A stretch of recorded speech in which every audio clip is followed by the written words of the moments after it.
Assalamualaikum warahmatullahi wabarakatuh. Halo semua, pada video kali ini Ambu membuat telur gabus tanpa keju yang tetap rasanya enak, gurih, renyah, dan juga praktis.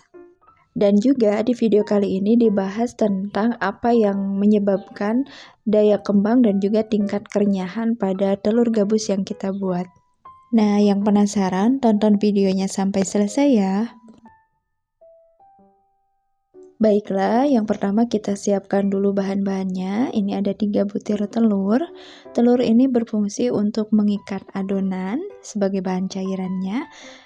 Dan telur ini berpengaruh pada nilai nutrisi, rasa, warna, dan juga aroma kue gabus. Nah, kita kocok dulu sebentar sampai tercampur rata. Kalau ingin lebih renyah, bisa menggunakan kuning telurnya saja, karena putih telur itu akan membuat tekstur kuenya lebih kokoh atau lebih keras. Tapi tentu saja biaya produksinya akan lebih tinggi. Nah, ada cara lain, kita bisa kocok dulu telur dengan margarin dengan menggunakan blender ataupun mixer, dan itu terbukti bisa membuat kue gabusnya lebih renyah. Bisa ditonton di video Abah Ambu sebelumnya ya. Lalu tambahkan margarin atau butter. Selanjutnya siapkan tepung. Di sini Ambu menggunakan tepung tapioka, boleh juga menggunakan tepung sagu ataupun tepung ketan putih. Karena ketiga tepung tersebut memiliki kadar amilopektin yang cukup tinggi. Semakin tinggi kadar amilopektinnya, biasanya akan menghasilkan kue gabus yang lebih renyah dan daya kembangnya cukup tinggi atau lebih mengembang. Selanjutnya tambahkan santan, dan ini opsional, boleh di skip. Kalau tidak menggunakan santan bisa dikurangi tepungnya. Santan ini berpengaruh pada rasa, aroma, dan juga tingkat kerenyahan. Nah, santan di sini dipilih yang instan agar kadar airnya lebih sedikit. Karena kalau misalnya kadar airnya terlalu banyak, kita tambahkan air, maka kue telur gabusnya itu akan bantat atau kurang mengembang dan juga teksturnya lebih keras. Lalu kita tambahkan garam dan juga kita tambahkan kaldu bubuk jika suka. Kemudian kita aduk sampai semua bahannya tercampur rata. Nah, pada resep ini adonannya dibuat lebih encer karena nanti akan disemprotkan dengan menggunakan plastik segitiga.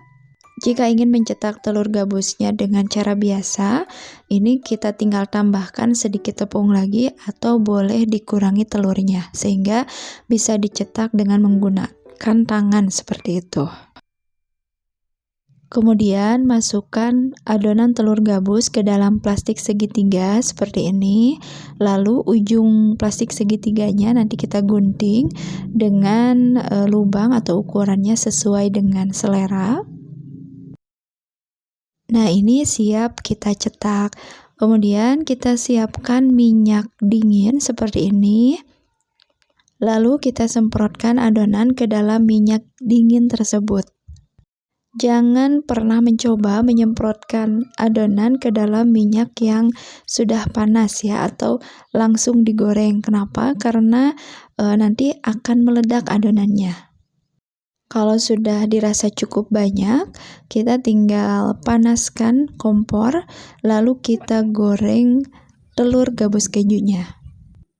Jangan dulu diaduk-aduk, biarkan dulu sampai mengembang dan sedikit kokoh, baru kita aduk-aduk. Kalau misalnya langsung diaduk, kue gabusnya mudah hancur. Pada saat membuat adonan, kandungan amilopektin pada tepung tapioka akan menyerap air dari bahan-bahan yang lain dan memerangkap udara, kemudian akan membentuk gelembung-gelembung kecil. Nah, pada saat proses penggorengan ini, pada saat proses pemanasan, maka akan terjadi proses gelatinisasi pati atau amilopektin tersebut. Kemudian, air yang terperangkap dalam adonan tadi akan berusaha keluar karena terjadi pemanasan dan akan membuat si adonannya itu mengembang. Tetapi dengan kadar air tertentu. Kalau misalnya kita menambahkan air yang terlalu banyak pada saat membuat adonan, justru yang terjadi sebaliknya. Adonan tidak akan mengembang dan akan menghasilkan tekstur kue gabus yang keras. Selain dipengaruhi oleh kadar amilopektin pada tepung, kemudian kadar air pada adonan, pengembangan ini juga dipengaruhi oleh tingkat panas pada saat penggorengan. Jadi pada saat pertama kali menggoreng, itu suhu minyaknya harus benar-benar panas. Kalau misalnya agak dingin, biasanya itu berpengaruh juga pada pengembangan adonannya. Nah, untuk mengatasi agar tidak gosong, biasanya yang pertama kita gunakan minyak yang panas. Nanti kalau sudah mengeras, sudah tidak mengembang lagi, kita gunakan suhu yang lebih rendah.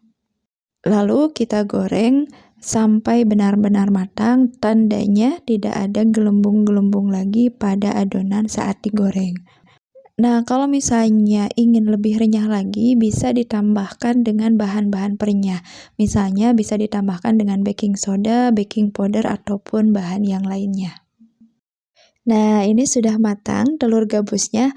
Walaupun tanpa keju, ini dijamin enak banget, gurih, tidak kalah rasanya dengan telur gabus keju.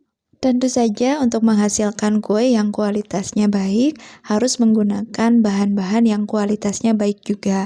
Untuk bentuknya bisa disesuaikan dengan selera masing-masing ya. Selamat mencoba, semoga tayangan kali ini bermanfaat. Insya Allah kita bertemu lagi di video berikutnya. Assalamualaikum warahmatullahi wabarakatuh.